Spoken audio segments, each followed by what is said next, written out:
Hey guys, so we're gonna go over control of gene expression in prokaryotic cells. Okay, so first we need to talk about an operon, and pretty much an operon is where gene expression happens in prokaryotes. The most common operon you're gonna see is the lac operon, and as I go through the structure, I'm going to be using the lac operon as an example.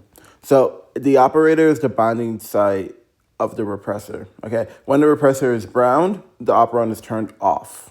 Okay, when the repressor is unbound, and in the case of the lac operon, we have lactose present, then the operon is going to be, we're going to keep moving, right? So in the case of the repressor being unbound and we have lactose present, we then have RNA polymerase bind to the promoter.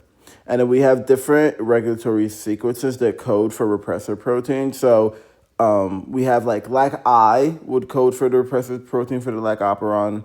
Okay, so we have different structural genes like I just talked about, LAC-I being one of them.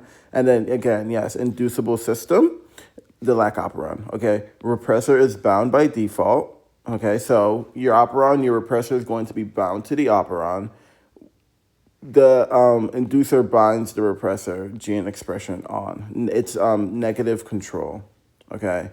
So the repressor is bound by default, and then you have lactose present. That lactose, it's called allolactose, and that's gonna come in and bind, and then the repressor is going to fall off, and then we're gonna promote the expression. Next, we have something called a repressible system. What you really need to notice is the difference between an inducible and a repressible system is that your inducible systems are turned off by default, while rather your repressible systems are inactive by default.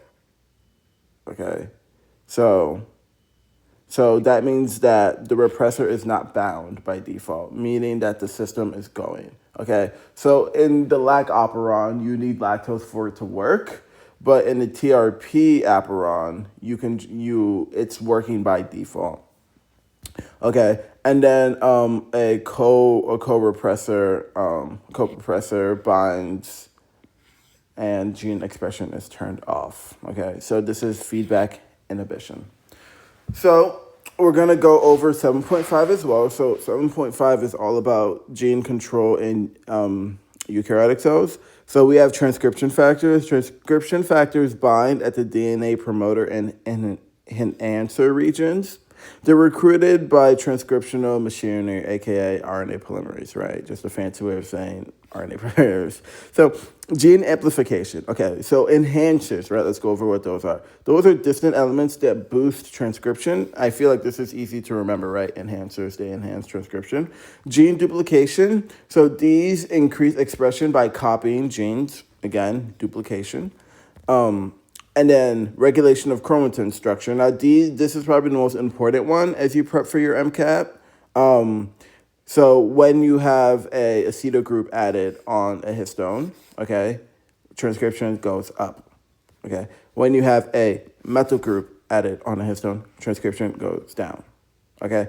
Transcription goes up because DNA acetylation loosens the chromatin, which then makes it easier for transcription to happen.